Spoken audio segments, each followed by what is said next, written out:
Hey friends, welcome back. I am Kelly here with Discipleship in the Marketplace, and I have a very special guest today. Josh Gaita is in the house with us. He is a well-known, very prominent businessman around this Fredericksburg area. He is an owner-operator of Chick-fil-A. He is also an international traveler. You go and you speak on business and leadership all over the world. Literally, you just got back from Brazil.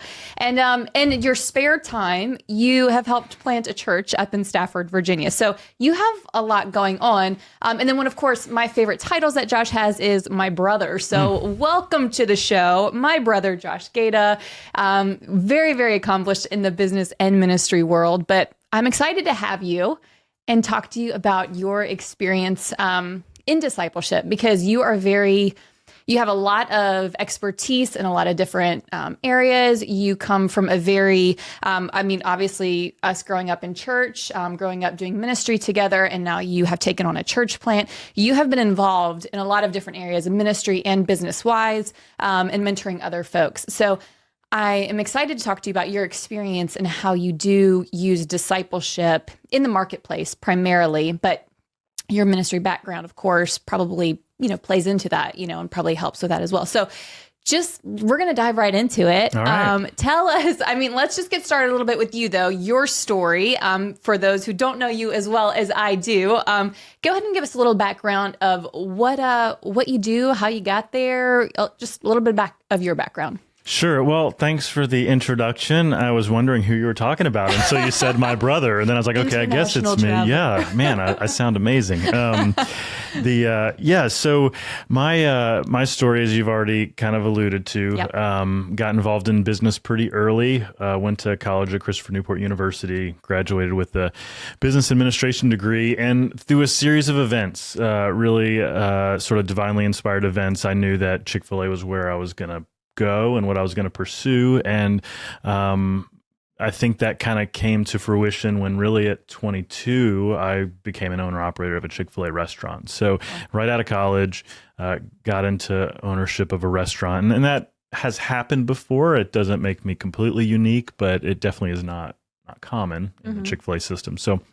So business from early on, but simultaneously always involved in church, as you've alluded to as well. So, all levels, different leadership opportunities, missions trips, just believe very strongly in the local church. And prior to my current role, where I serve now, even at a previous church, I had the opportunity to do a lot with discipleship, creating a track for discipleship, leading small groups ministry, and those sorts of things. So everything, business, church has been part of it all, and I do love to do some travel when I can. Yeah. Absolutely. So where would you say you have a heart for the local church? Where does that come from?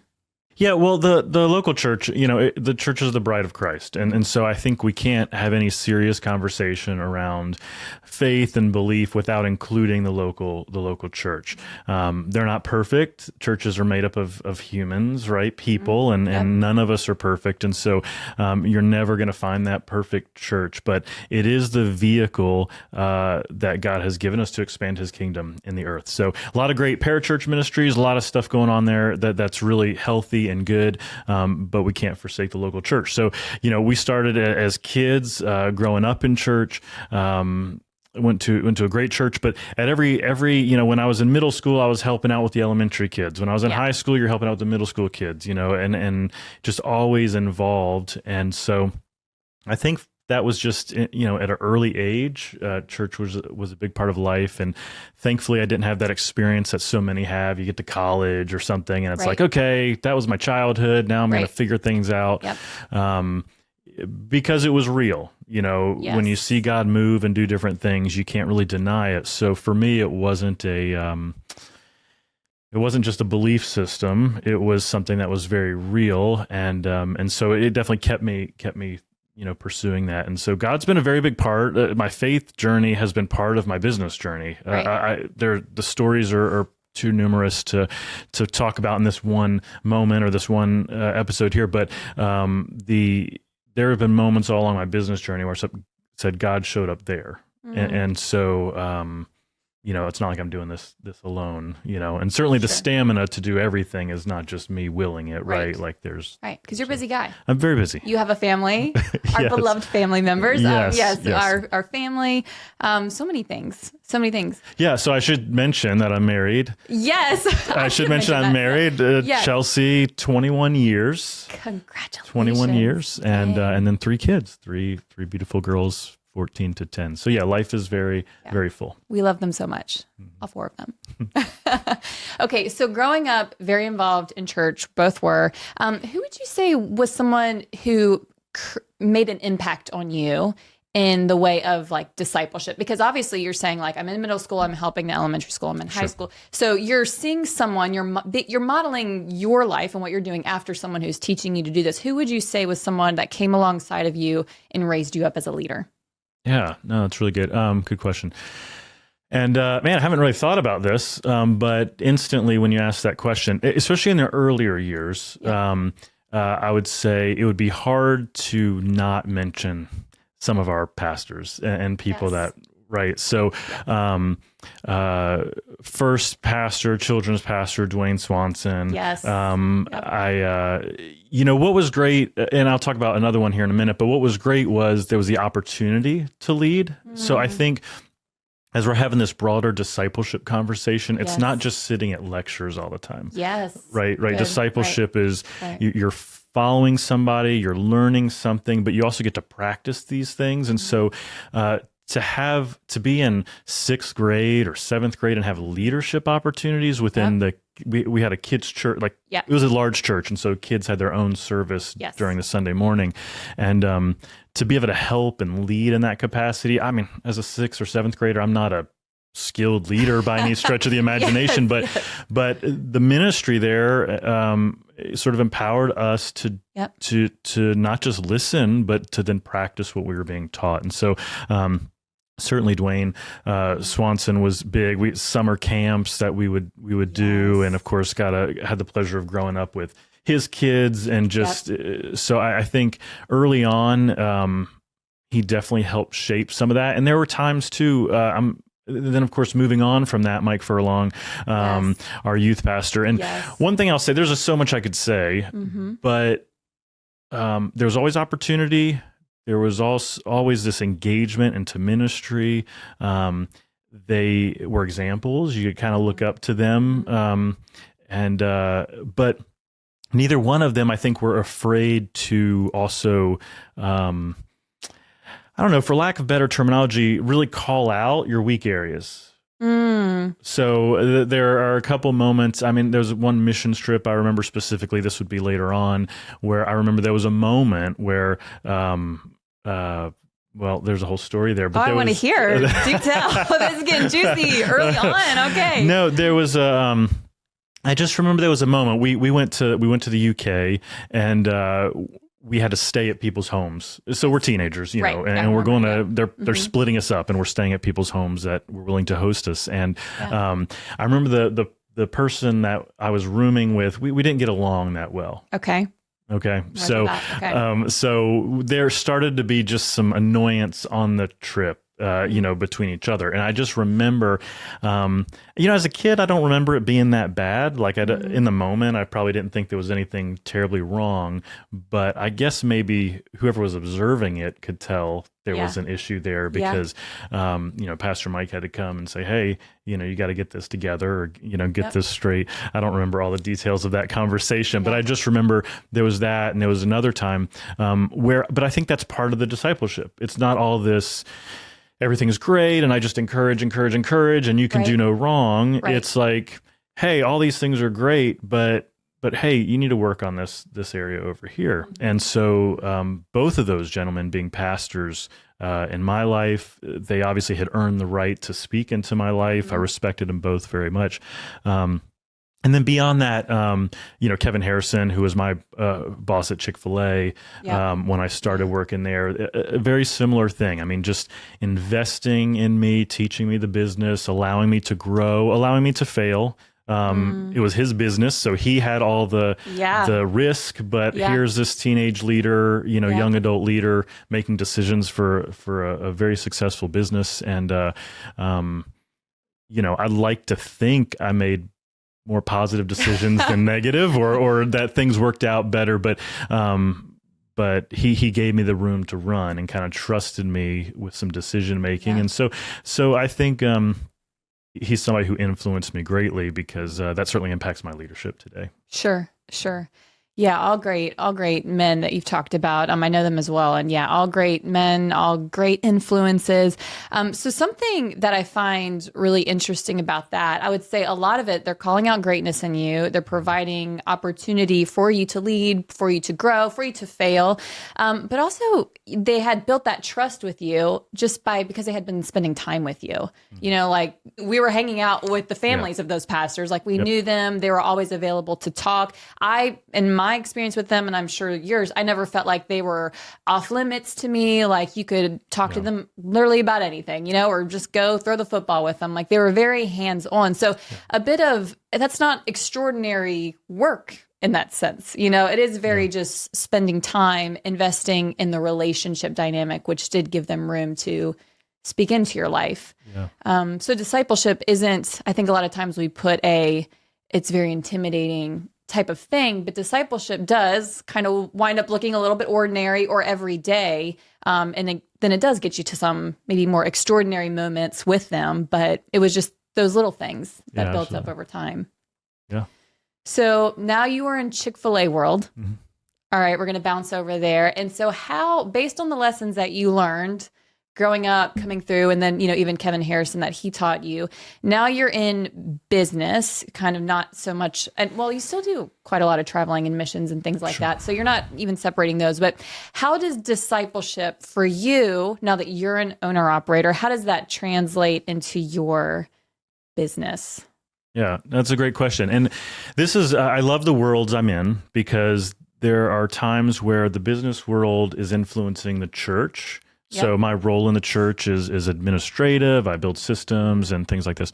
And so there's times where that's needed in the church world, because in church world, you can kind of get a little too, sometimes you can just get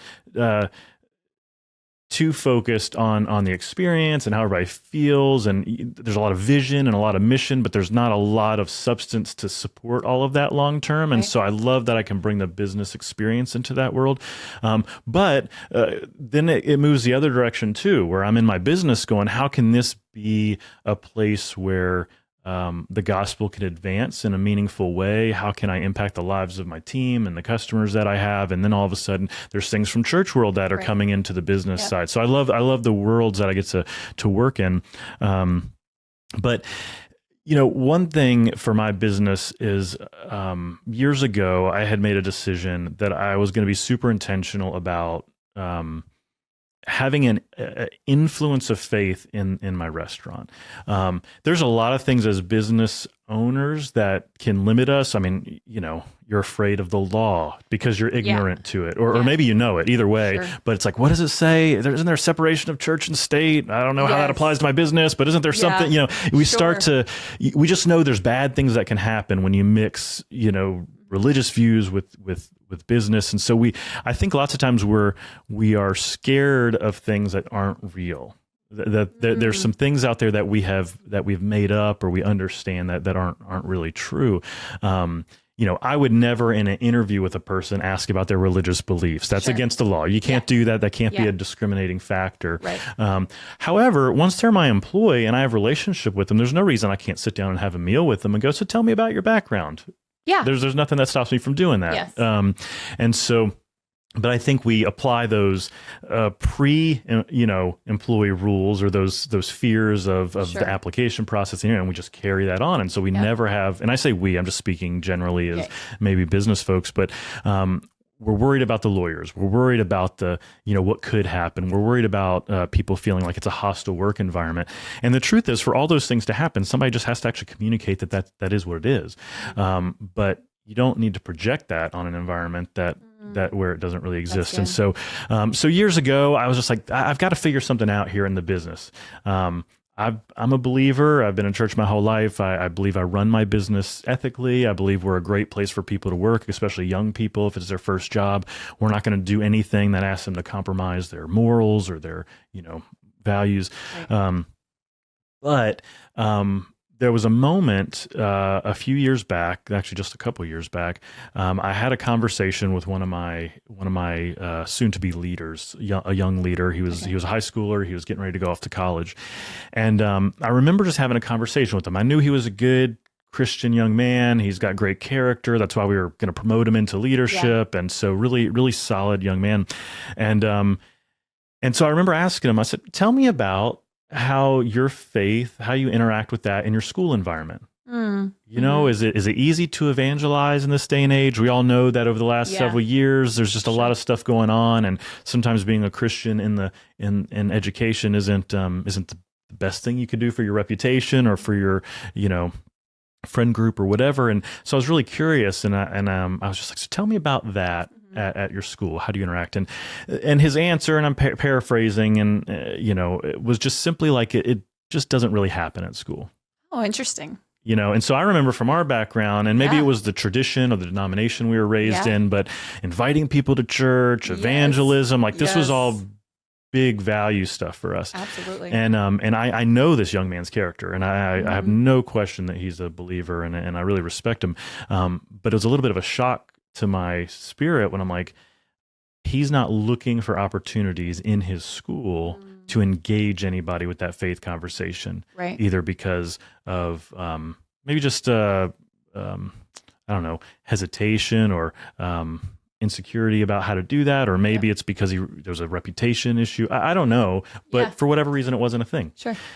And it kind of, for me, now I'm questioning if a young man like this is not comfortable being outward with his faith, almost like, what hope do we have for anybody else? And I don't mean to put him on that platform like he's the representation for everybody, but it just, that was the check in my spirit where I'm going, oh my goodness. And so at that point, I had already been processing this, and I was like, we've got to have I want a stronger effort. I don't want our company to just be known as a company with Christian values, or that, you know, we give great service. We treat people with honor, dignity, and respect. We do all that because of our values, because of our faith. But that is a subtle way. You know, we hope people say, what is it about this place that's so different? And then if they ask that question, we can have that conversation.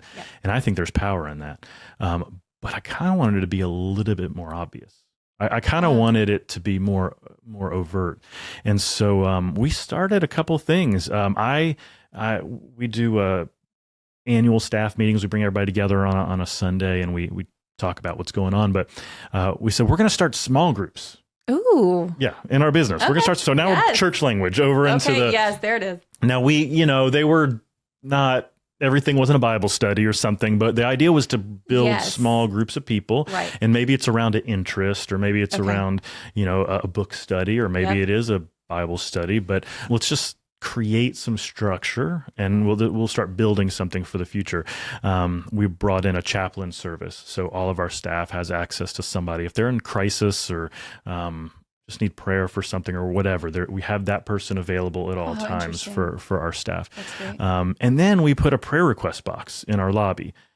This is not something that you know, everybody's doing, but I mean, it's not this rocket science moment either. Like, it's not crazy, but it was just something I felt like, let's just make this a little bit more overt, and staff can use it or customers can use it. Right. Yeah. And so we put cards out there, and people can fill it out. And I've just been so amazed how many people, mainly customers, actually use it. Wow. And it's a little bit, it weighs on you pretty heavy when you open the box and you see a card that says, gosh, anything from I'm experiencing some sort of severe depression to please pray for my friend's marriage, or, you know, and you're going, oh my goodness, people came in to buy a sandwich, and they're dropping this card. What's the weight that's on them? And now I'm opening this box, or this pastor that's on staff with us, we're opening this box, and we're going, this is real. Like, this is something. So the staff sees that we have this, and we're just bringing more overt faith elements into the workplace. So anyway, that discipleship journey in the workplace is kind of a work in progress. Sure. We're always prepared for somebody to say, hey, I'm not comfortable with that. And we'll certainly make accommodation for that. Yeah. But at this point, nobody has said anything. And again, it just reinforces the original thought, which is, man, we have so much fear about what could happen that then we don't do anything.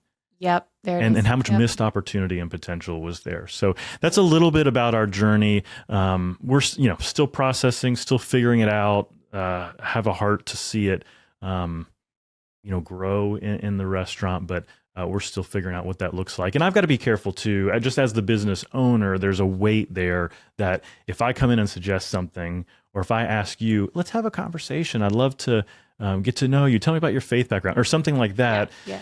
There's always a little bit of pressure there on that person because this is the boss. This is the person signing the checks. This is the and so are they truly authentic with me in that moment? Do they feel uncomfortable because we don't have best friend type relationship? So the idea for me is to build a structure where faith is encouraged and people can be themselves and actually talk about their faith at the workplace.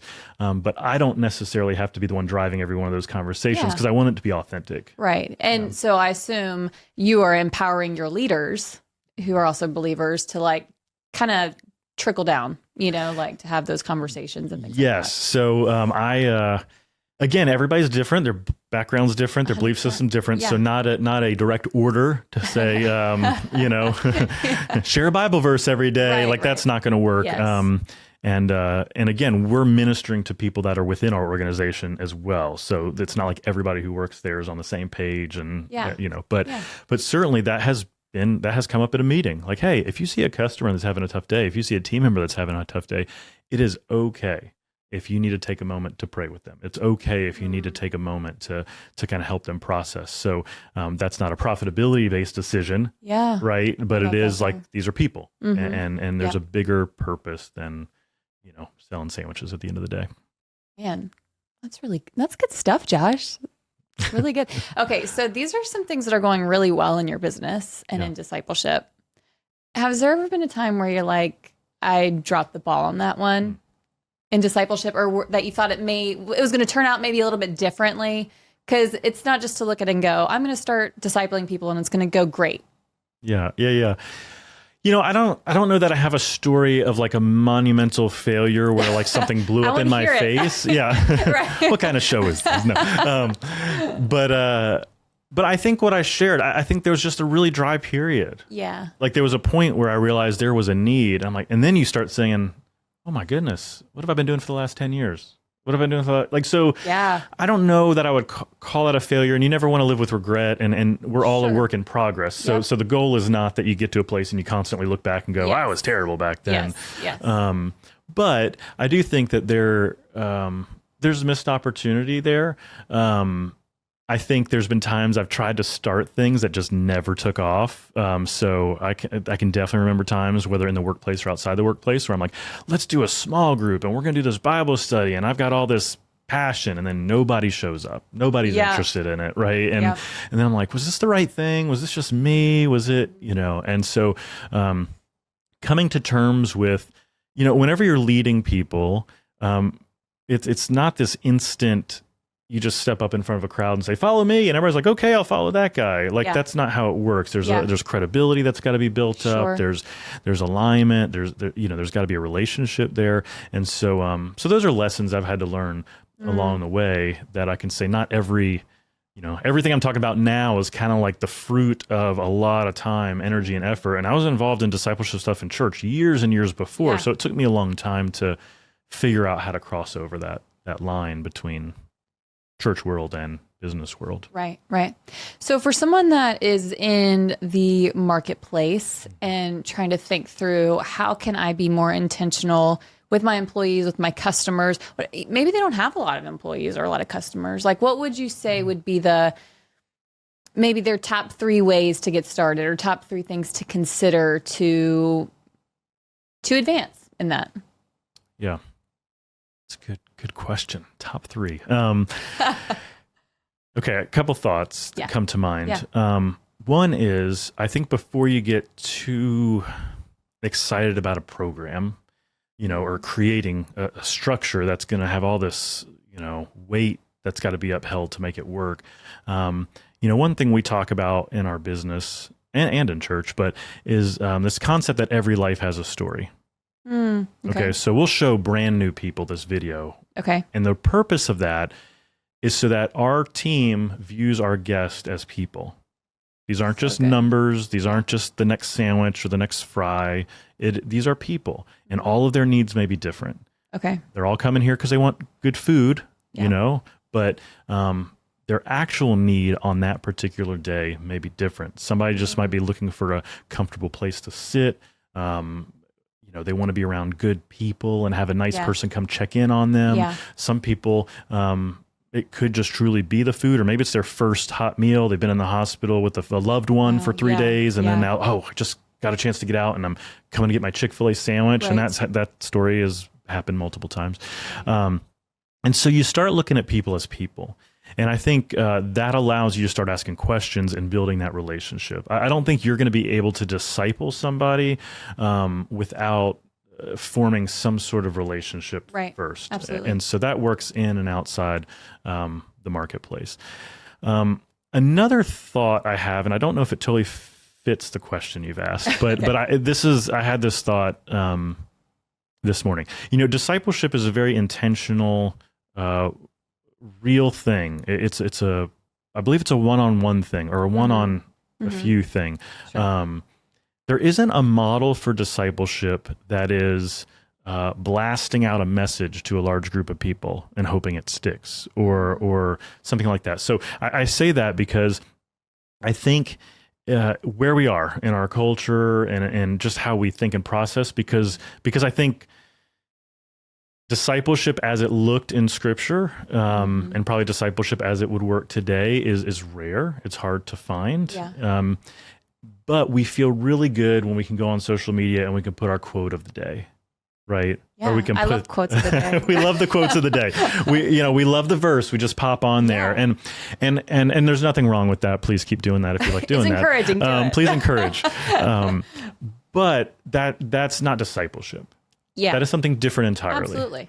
But I think we settle for some of that as like, I'm doing my part. I did the work. Yeah. And Christ said, go and make disciples of all nations. He didn't say go and encourage everybody, and so I think we have to be super intentional about what that looks like. And so instead of like in my case, instead of, man, I'd love for everybody in my restaurant, all my staff, all my leaders, I'd love for everybody to be on this faith journey with me. I'm not just going to stand up at a meeting and be like, all right, everybody, grow in your faith. And then that's it. Post quotes in the kitchen. Yeah. And hope somebody comes to me and says, that was so inspirational. Can I be discipled by you? Or something like that. Like that's not going to be how it works. And so I think in the marketplace, it works the same outside. You got to start building relationships, and you've got to really make sure you understand what's required of discipleship. Yeah. And if that is a challenge, I know many people I've had conversations with over the years. It's like, I just feel like I need to be discipled. I don't know that I know how to disciple other people. Yeah. Yeah. But it also starts with you or with myself saying, what do I want to get better at? Let me go learn from somebody who is doing it well. And so, I start going to seminars with marketplace ministry ideas. I start, listening to other guys that are doing it really, really well. Side tangent here for just a moment, but there's a peer of mine who's in the Chick-fil-A world. He has his own restaurant, and I met him on one of my travels. We served together on a team teaching leadership principles in Brazil last year. And we just started talking about faith conversations. And he, in his restaurant, has had multiple occasions where he has prayed for people and they've received healing.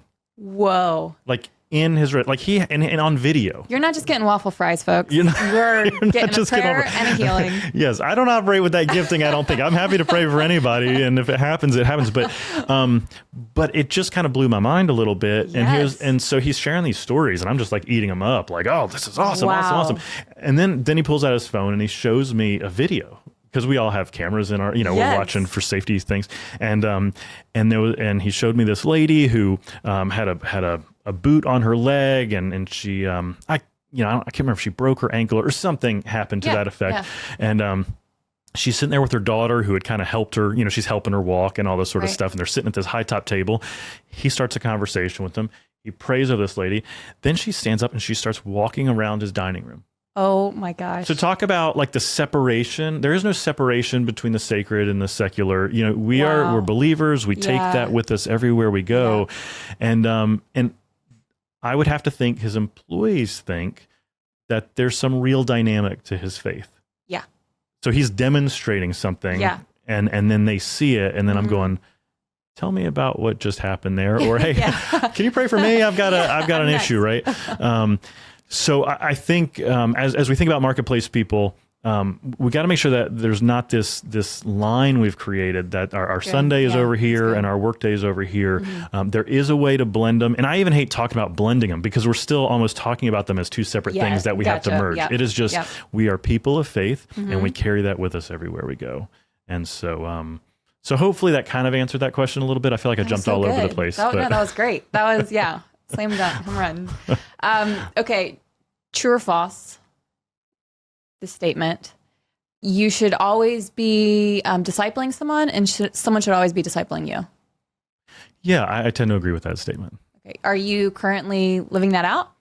Yeah, so that's a great question. I've been wrestling it with myself this year. That question was posed to me, and it made me get more intentional. I think going back to that intentionality word is so key when we talk about discipleship. But so what I will say to that is, in this moment right now, I don't have anybody who has come to me and like there's been this partnership that's been formed where I have, you are my disciple and all of that. Like I offer to tons of people, like not weirdly, come follow me. Maybe that's why, I don't know. Not weirdly, but there's been people I have suggested, it's like, hey, if you're ever interested in doing a Bible study, I'd love to do that with you. Or, so I have multiple guys groups I am in right now. And so I would view that as discipleship for myself. They're very different in their purposes. But one group is a group of business peers of mine that we're going through, a soul care book, and we're talking through that together. And then how do we apply that in the context of our workspace? And so that's one area I'm kind of being discipled and just part of a group that we're sort of discipling with each other. And then on the and like I said, and then on the folks I'm trying to bring up behind me, I think a lot of the work that I do in the church really is creating the systems and the structure so other people can be really successful at doing that work. I'm open to doing that work myself. And like I said, I have offered to some people doing that work. And for some of that's my kids too, right? Like discipleship is an issue with children. And maybe your number one commitment you have is with your children. But I'm looking for the Lord to work those things out. And there's some skills that I have and there's some skills that I don't have. And so I know there's some areas where God's working on some of those things that I've got to improve on to be somebody who is accessible for people more. We started by you saying, you got all this going on. And that does make it hard to have people that know, oh, I'm always there and I can always come to you whenever I have a question or need something. But I totally believe that you should be we should all be looking to disciple people. That was the mandate of Christ. And you may be part of a discipleship process. And I think that's okay too. You might not be the whole thing for somebody in the way Jesus was for his disciples, where they lived and ate and slept and did ministry together. And now that's a powerful example. And I think where possible, we should definitely do that. But it might be that you're providing that, like in my case, how is it that we can be men of faith, women of faith in the workplace? And somebody might be learning something there, but then they have somebody else that's helping them develop in some character issues or something else. And I think that's okay too. Sure. So. Absolutely. Hey, friend, we're going to jump right back into this discussion about discipleship and disciple making. But before we jump in, let me just highlight ordinarymovement.com, because that is the reason that I have been able to provide this podcast in the first place. There's this whole community and a movement of disciple making where we've basically taken this entire process of discipleship. We've distilled it into a group model, taking people through 26 sessions. We have a men's track, a women's track, And we have a track that can fit in just for men and women together. It fits into church structures with small groups. It also fits into a person's daily life, where even if they've never even been in a small group and their churches don't have small groups, they don't even know where to begin. It is for the local church and meant to be done with and through your local church, but it is also designed for ordinary men and ordinary women. And it was designed by ordinary men and ordinary women. And so anyone, be a roofer, an entrepreneur, a business person, a stay-at-home mom, a waiter, whatever level of education you have or don't have, it doesn't matter. We've taken all the guesswork out of how do you bring together people and learn how to follow Jesus together in a high challenge, high grace environment that helps people become disciples who make disciples. And it's all available to you. Check it out at ordinarymovement.com. All right, back to the show. Question, do you feel like, so kind of going back to where we started, where we had some very strong people in our life that discipled us, that poured into us. I always tell people when they ask, like, who are you? How did you become the way you became? It was a lot of incredible women and pastors and men that poured into my life from a young age, right? I always feel like I'm the product of that and that upbringing. Do you feel there is a lack of those role models, or like that you see it as much anymore in the church where you have these?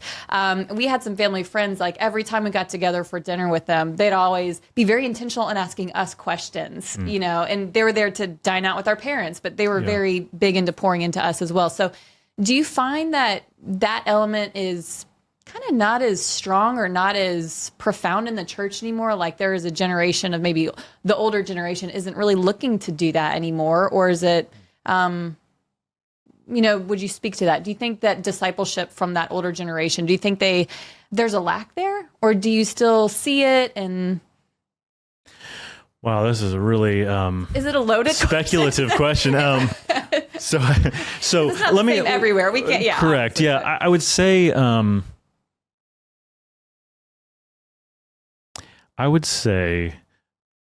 that if you look for it, you can find it. Okay, yeah, there it is. And I don't know that people know they should be looking for it. And so, as parents, it's our responsibility to put other adults in our kids' lives that would be good role models and good influences for them. I know in my case, and so our Pastor Jake, we were friends before the church started. So the church plant that the you church started. plant, yeah. So we were friends before we planted the church, and so.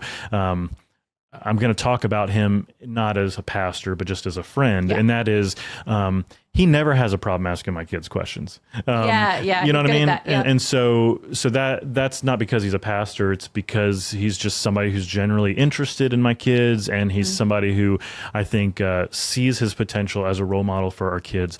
And not everybody's wired that way. I mean, there is a dynamic there that some people just aren't thinking that way. We were blessed to be surrounded by, I think, people who like to engage in community. Small groups were a big thing, so we got to see our parents in small groups. We got to be part of all the kids that were in the small group. But I don't necessarily think, I don't think it has disappeared. But what I would say is it's hard to deny the impact of just sort of the technological revolution that has happened over the last 15 years or so. Back when we were kids, which I hate to say that line, back when we were kids, because that makes it sound like we're old, but we're not. Never. We're young adults Forever still. 29. That's right. But, back when we were kids, that was pre-cell phone. Gosh, we've been alive that long. That was computers were just becoming a thing. And they were primarily for AOL Instant Messenger or something. They weren't really doing everything, right? So, oh my goodness. So there's so many studies and books out there, and so I won't rattle off a long list of things here, but there's a lot of study on what all this technology has done to our children and just to our social lives. And so I don't know if the issue is we don't have people that are willing to disciple, but I think there is a question of how do we disciple in this age, and how do we not get distracted, or how do we not entertain a false discipleship for a real one? Again, I've got however many followers on whatever social media platform, Yep. I'm discipling all these people. Yes. 5 of those people actually see your post, the way Yes. the algorithms work and Yes. everything, so. Oh, yeah. I know all about that. Yes. So, and people feel like they're connected because they're engaged on these apps, but they're not actually connecting with people personally. And that's where all that discipleship really happens. Yep. So as not an expert, I would say that I don't think we have a crisis of people being willing to disciple, but I think we haven't quite figured it out in this age. Yeah. That would be my thought. So just to pull on that thread a bit, do Yeah. you think you can disciple people online, or is discipleship, and I feel like I know the answer, but just for our guest's sake, do you feel like discipleship is truly in person, or can it be done? Because it's as old as time, you know what I mean? Discipleship Sure. and being with people, because of the advances our society has made. Can we adapt, adjust with discipleship, or do you feel like it is in person? That's where it's done. Yeah. So I would say that there are ways to use technology to disciple and disciple well. Immediately what comes to mind is all of our meeting technology, whether it's that's good. Zoom or Google Meet or whatever, where you're still having a dialogue with somebody. But Jesus so often demonstrated what he wanted his disciples to do. And I don't know that we get that demonstration piece a lot with just technology, or especially if you rule out the meeting side of things. So I spent a year working with a group of people, a committee at a church, just trying to figure out what discipleship was going to look like at that church. And one conversation that we kept coming back to was this idea of modeling, and how do you model in an online space? I think that's a challenge. Yeah. But there are people out there who have been in church for years who would probably say, I don't know that I've ever really felt comfortable praying. Yes. I'm not really sure yeah. what am I supposed to do? Now, how powerful is it if you just say, hey, I have a devotional time every morning at 8 a.m., or maybe it's at my business, or maybe it's in my house, but why don't you come over one morning, we'll have coffee, and we're actually going to pray together. Now, there's a high level of vulnerability there, and you've got to be willing to do that. Yep. But what you're offering is, let me demonstrate for you how I pray. And it may not be the only way, but I'm actually helping teach and model something for you that now you can go and do. Right. You could probably do that through Zoom or something, but there's so many facets of the Christian experience in the faith walk. When you think about discipleship, you're discipling people to then create disciples. Yes. So the education can't be all there is either. Right. So I'm thinking, where does the evangelism muscle kick in? Where does faithful prayers and maybe some gifts of the Spirit come in, if that's your, if flavor? And so, what about worship? What about, how to read the Bible? And there's all these things that you can go to a church service on Sunday and you can hear a great message from a preacher. Right. And you should do that. Keep doing that. But you may never have learned how to interpret the Bible for yourself. Yeah. Yeah. Or man, they sound so great when they sing. They sound so great when they pray. Those people really seem to know how to worship. And what people are really just saying is, I haven't felt comfortable enough that I know what I'm doing. Oh, yeah. And so that's the question. The question is, how do you equip people? How do you disciple people in all of these areas? Can that be done digitally? I think there's great resources digitally, and I would never remove it completely, because it can allow you to stay connected to people. Yes. Accountability, that could be a great place for accountability. Okay. You can't get together every day or every week, but hey, how you doing? Just checking in. So don't throw out technology like we're saying, we got to go back 50 years ago. And, that's not what I'm saying. But I think it's really hard to have a serious discipleship conversation without people connecting personally at in some point. Yeah. And what about the people that are saying, I hear what you're saying, that sounds good, I even agree with it, but like, I'm so busy. Like, I'm busy, or like, I'm a hustler at work, like I'm trying to meet certain quotas, goals. Yeah. What's your encouragement to them? Wow. That's a great question. And another very loaded question, I might say. This is a topic I actually enjoy speaking on, and I've had an opportunity to preach a couple times with some of these things. But because he's a pastor too, so he does all those things. No, that's not true. It's not true. Not true. But what I would say is there comes a point where we have to make priorities. Yeah. And I wish I could say it softer than that. And maybe that was soft to some, but don't hold back here. Don't hold. I know you want to go. Go. How much time do we have? This is the part two. Part two. So the reality is our American experience is not the global experience. Mm-hmm. Follow me here for just a moment. I'm going to get there. Yes. I'm going to get there. And we live in this context that is highly productive, that values gain, it values productivity. Yep. Status is based on how much you've achieved or how much you've earned. But all of this is a societal system that was built for the United States of America. And Europe and some other places have similar, but we are the most capitalistic. There's a couple pockets you could argue, but we live in a society that has a capitalistic system. And so everything that you see, everything that you hear is designed to get you to participate in that system more. Yep. Crunch berries are now in Captain Crunch. You got to try it, right? So we're going to go spend money and we're going to buy the new cereal or the new flavor. Yeah. There's not one message out there on social or television that is just a well-being message. It is we need you to buy this product. We need you to try this new thing. When you retire, you're going to be running on the beach happy for the rest of your life. You're going to be playing golf just when you can make it to that point. Everything is about your comfort and consumption. Yes. So why is that important? Because it's a unique context for us. There's certainly other civilizations and other people groups all over the world who do not have what we have. Yeah. And so when we start talking about this question of, I'm so busy, I don't know how to fit it in, we have got to acknowledge the fact that we have just chosen to give our time to what society has said is important and not necessarily what Scripture has said is important. Whoa. And I hope everybody doesn't tune out right now. I apologize for that. This is good. That's not why you invited me here, I'm sure.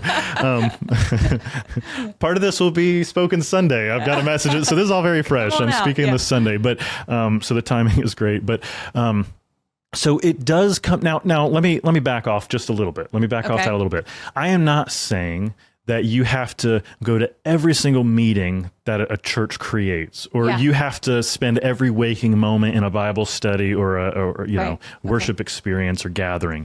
But we make the time for the things we're interested in. Yes. That is just fact. Yes. And so I was just in Brazil. You mentioned that I was just in Brazil a couple weeks ago, and we were speaking to business leaders and church leaders, but in the context of churches. Okay. So churches were putting these posters up, come see, folks from America, that's for lack of better explanation here, but come see some business leaders from America, teach us about leadership. Okay. So they probably did a better job of promotion than I just did, but much to my surprise, when I walked into a church and saw my face on a poster, that was kind of surprising. Did you bring it home? No, I don't have the poster. But I was like, I'm not that guy. I'm not that, So, but they are just excited to hear. But this is a church that is hosting this event. So now everybody's coming to the church. Guess what? They're singing a couple of worship songs. Yeah. Before the event starts. They're having a little dessert coffee bar. Yes. So now there's relationship building. Yes. And they facilitated this environment where leadership could be taught. And guess what? Leadership is good for both places. Yes. It's not just 100%. A business thing, right? Absolutely. Yep. And it's great for your family. It's great for your workplace, all of that.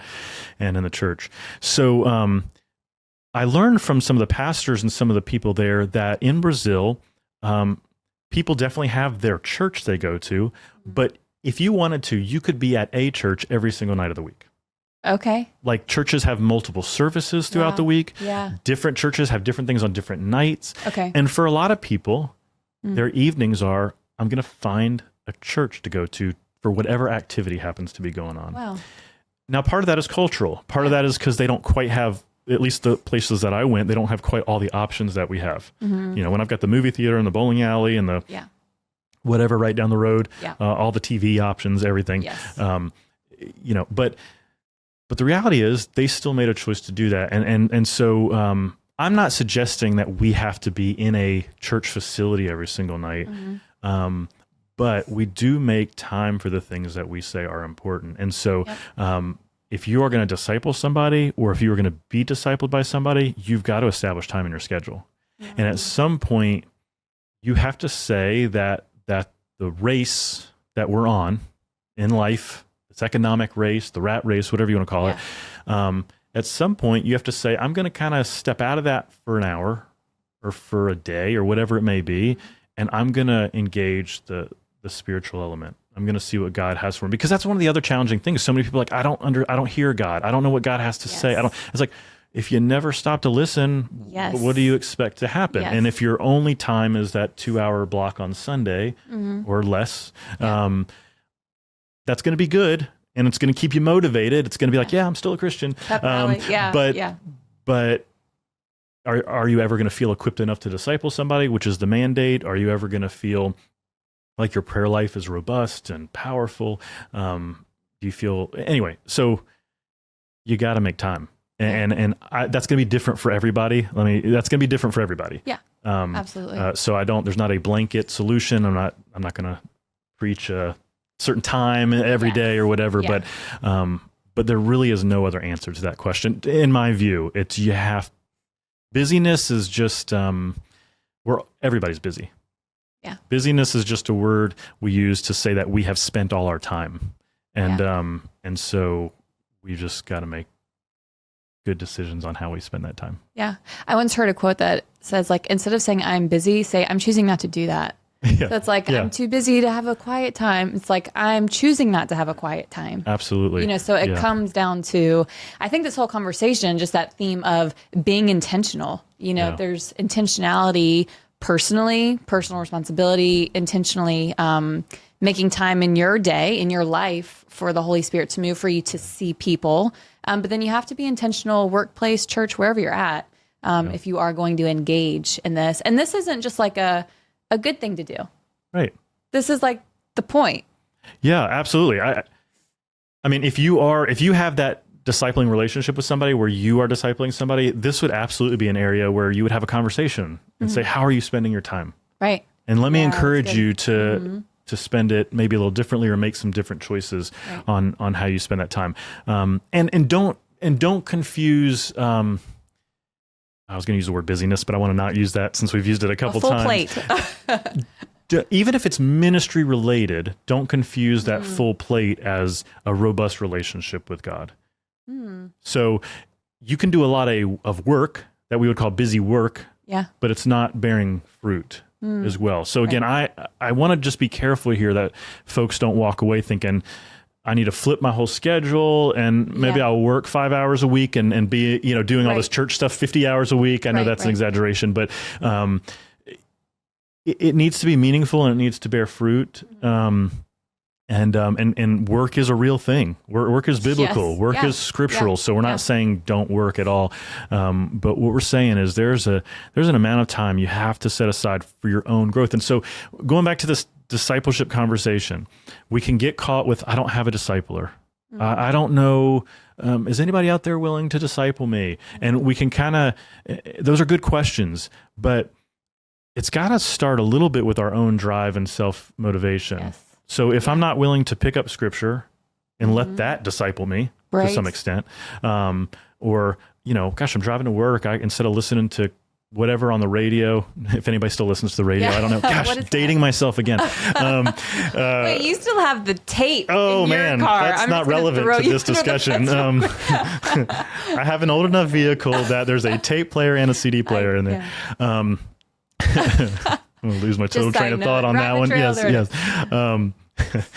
Gosh. Instead of listening to your tapes thank you. in the car, what are you listening to? Yeah, so instead of listening to... to whatever your favorite music is that day, it might be that I'm going to listen to scripture. Yeah. Or I'm going to listen to, I'm really trying to grow in my prayer life. And so I've got this great recommendation for somebody who I may never meet. They're an author. They're somebody who I respect because of their track record. I'm going to listen to a teaching they've done.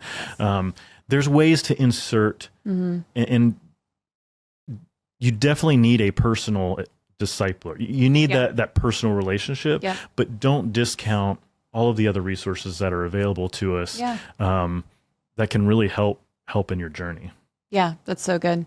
And so I heard a quote when we were growing up. We were in like a discipleship program, and there was a quote that stuck out to me, and I remembered all these years. And I recently found, I was digging through some old stuff. I found the notes that I took from that lesson, but it said, "Be discipled by situation." And sometimes, even if you don't have someone like directly, just kind of seeing how things work, seeing how things go for other people based on the choices that they make. Sometimes that can be a huge discipler. Again, not a substitute for like someone actually pouring into your life, but there's many ways that you can learn, can be discipled, whether that's coming from a podcast or, just kind of reading the room, and what's going on and how do people respond, that can even make a difference and help, on your journey. But yeah, I was just going to say real quick, I love this. You got to be careful to read too much into every situation. Of course. But I love the idea of situational discipleship because, God's in everything. yeah. Right. And he loves us, and the priority for him is that we have a relationship with him and we get to spend eternity with him. Everything else that we experience is just circumstantial to try to get us to that end goal. So what I mean by that is there's things that we view as negative. Yep. Whether we're viewing it in somebody else's life or we're viewing it in our own life. Yep. If it leads to salvation, it's all good. Right? Like it's good. because there's nothing about our comfort here, on earth that there's nothing that suggests that's the highest priority. Yeah. And so, sad things happen, bad things happen, but sometimes we just have to ask the question, what is God trying to teach me through this? Where is he in this?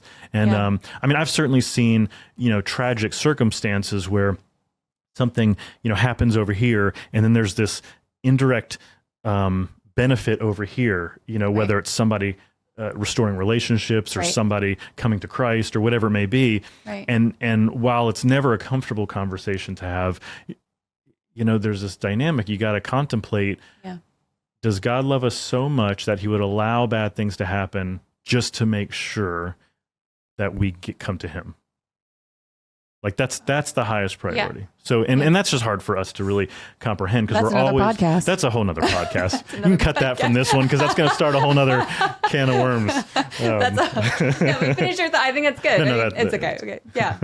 Wow. That's discipleship. We're on discipleship. We're That wasn't the going back topic. to that was next level. You took us to a whole new place. Okay. Well, I would just say any parting words about discipleship, especially speaking to people who are in the workplace. Any other things you want to add? We talked about intentionality and not living out of fear, not operating out of fear, which I think you nailed it that's what a lot of people operate out of, what we've all operated out of at some point or another.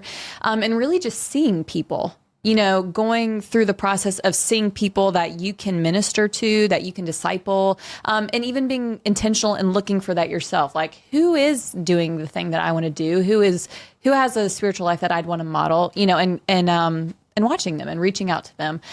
So there's a part of that is seeing people. And, we've just recently read a book about not hurrying, and it's so hard to do to do that particularly, and to be intentional.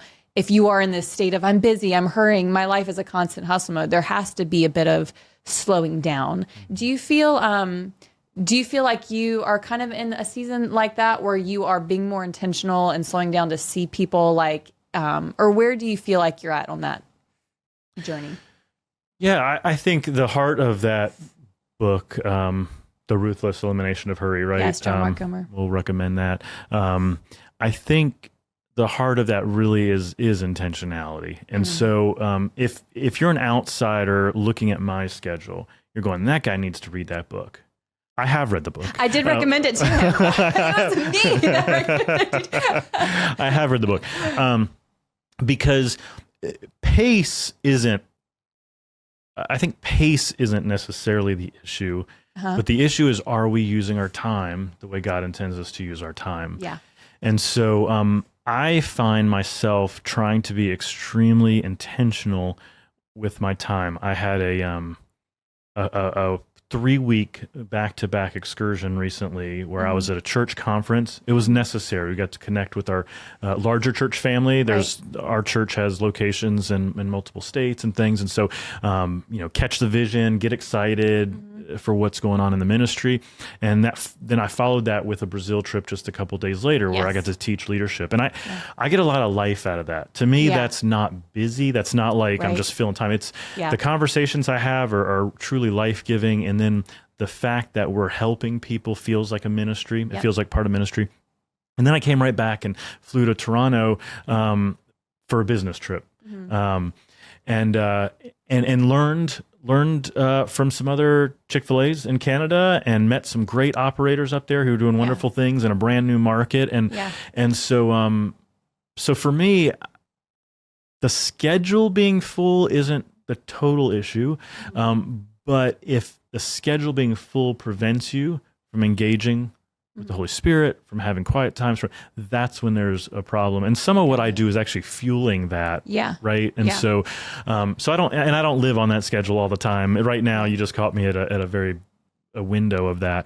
I think it's great advice for all of us to just look at our schedule. Take a timesheet day by day. What does your Monday, Tuesday, Wednesday, Thursday look like? What does it look like on a normal week? And then I would say go a step further and say, if you could start from scratch, what would your ideal week look like? Just build a week. Just build your perfect week. And then compare the two.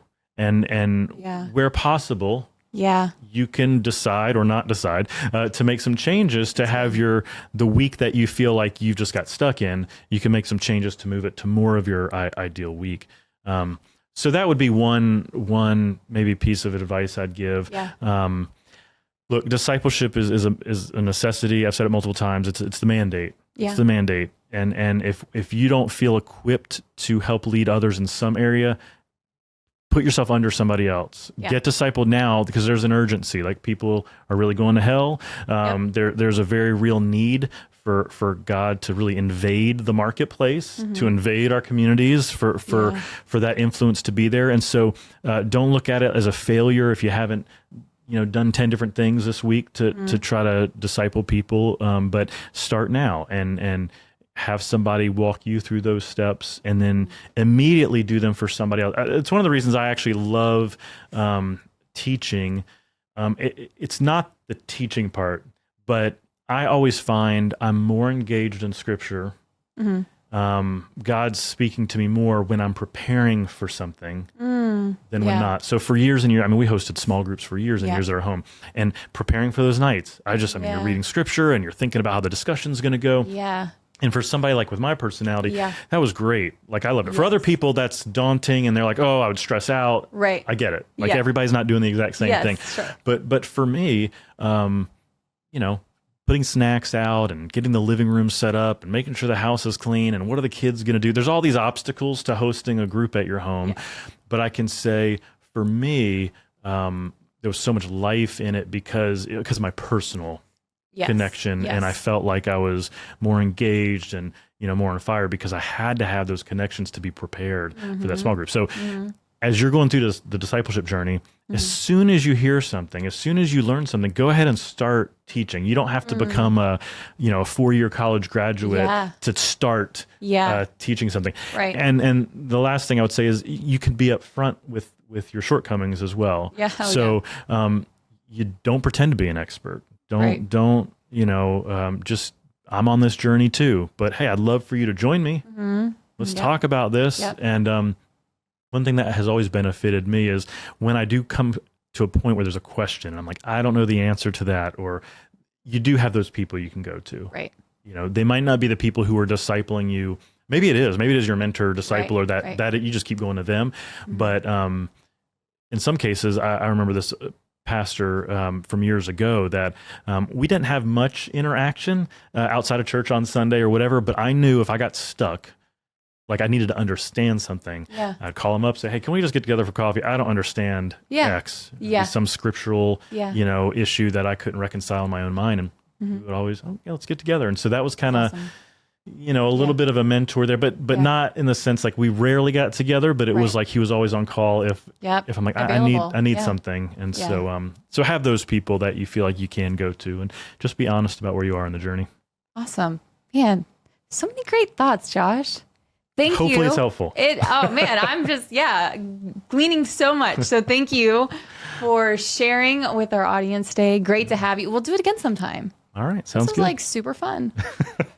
Y'all, thank you so much for joining us. I invite you, if this video was a blessing to you, if you enjoyed it, to share it. Don't forget to like and follow us on YouTube and stay tuned for the next great conversation. We'll see you later.